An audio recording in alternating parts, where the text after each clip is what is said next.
This is the awesome Dave Churvis. He is the project manager for Openly Secular, the program manager for the Richard Dawkins Foundation for Reason and Science. He is an aspiring economist, writer, and general ne'er-do-well. Wonderful audience, Dave Churvis. Woo!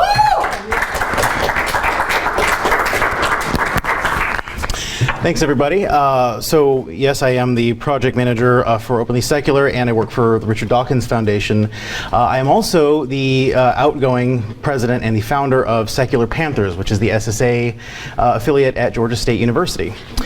So today I'm going to be talking about branding and marketing for your student group. And this is one of those topics that's, not exactly exciting, but my central message that I have today is one that I hope you take with you, not just for your student group, for literally everything that you do, whether it's your own personal professional stuff, whether it's any other companies you work with.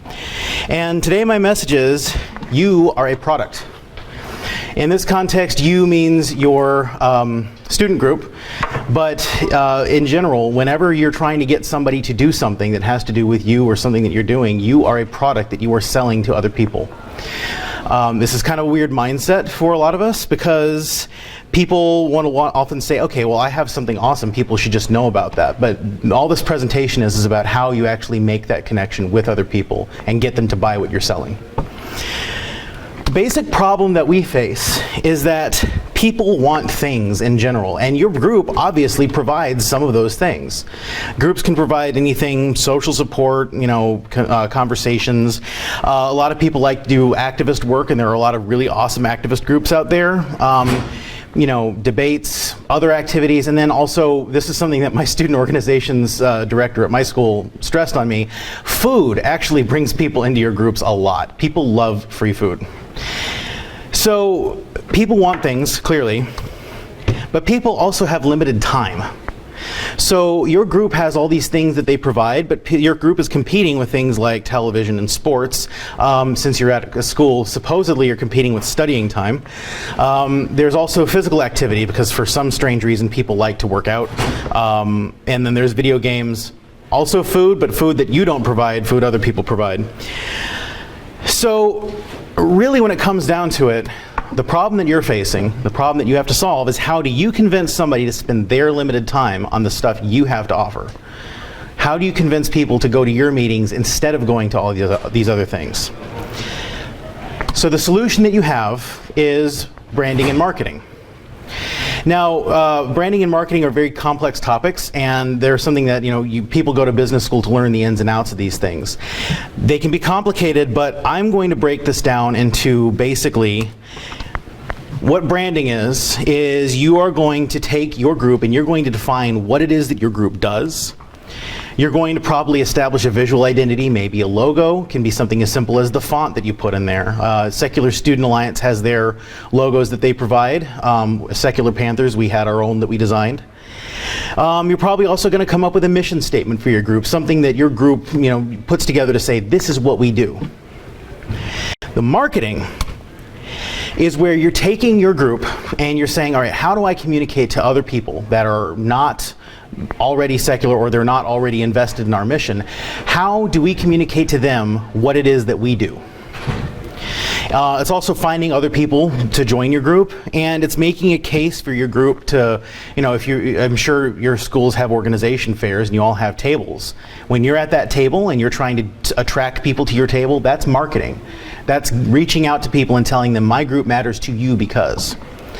But probably the easier way to define these is that branding is defining yourself as a group, and marketing is telling people why they should care.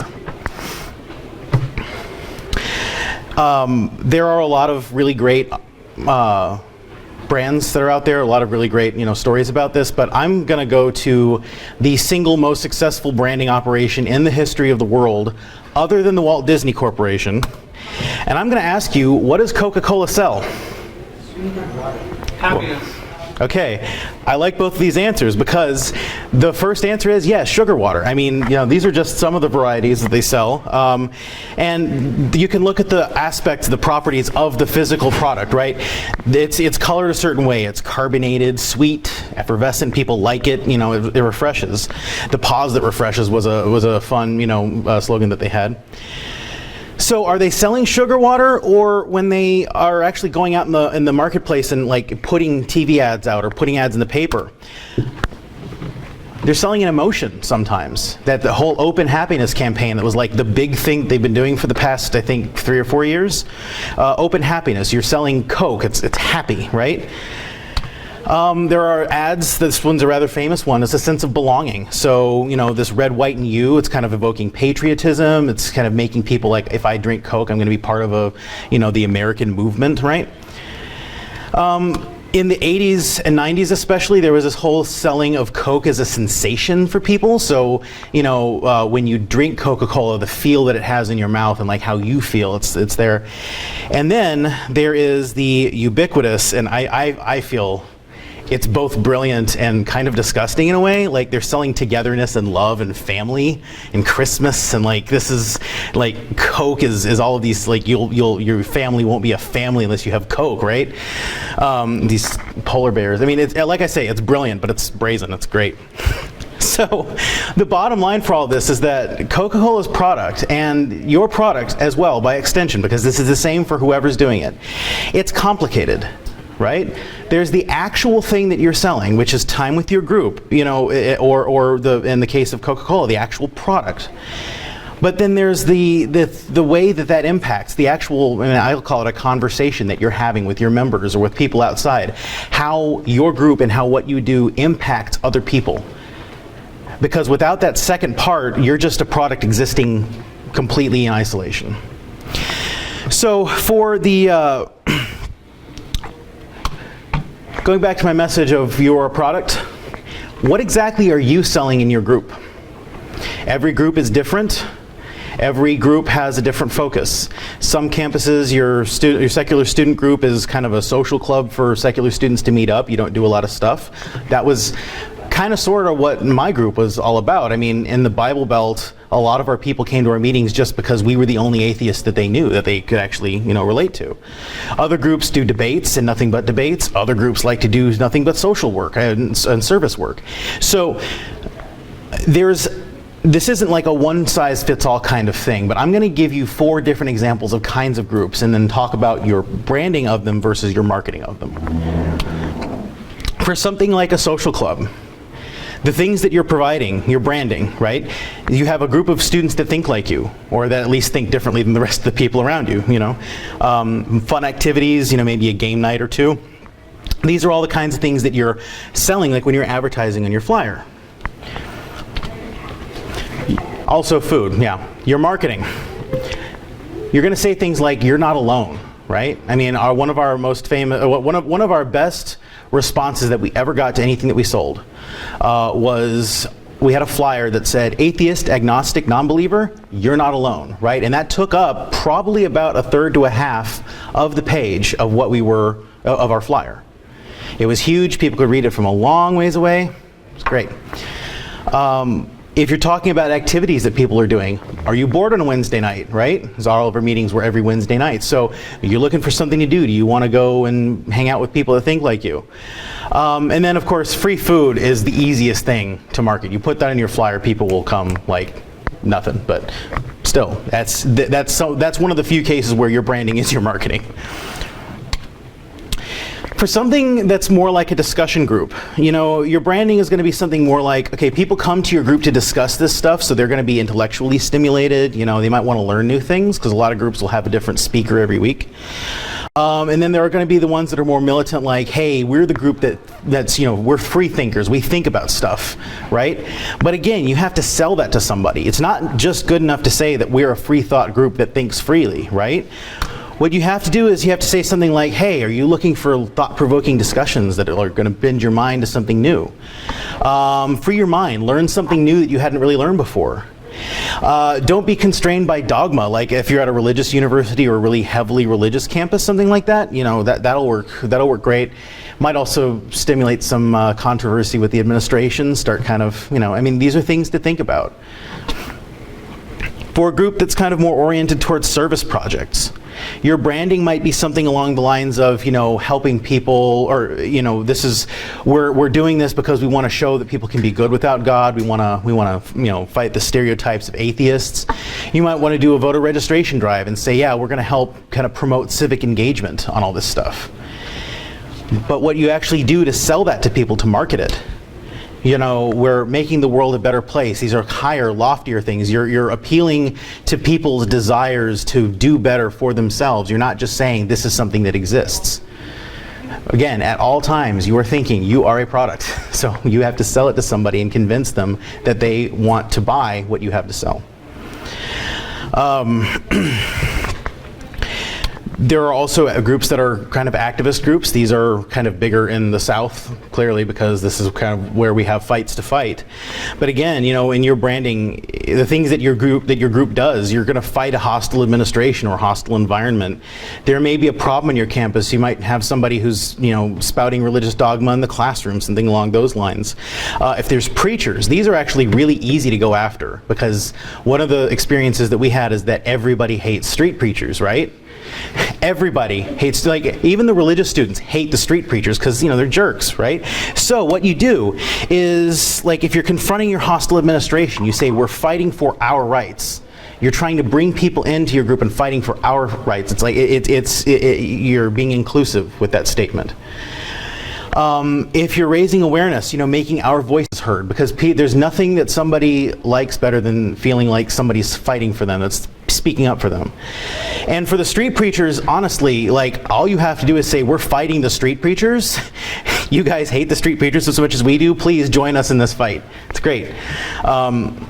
So that's basically how you market, in just these few different scenarios. So ultimately, coming back to this message, it really does all comes down to, you are a product.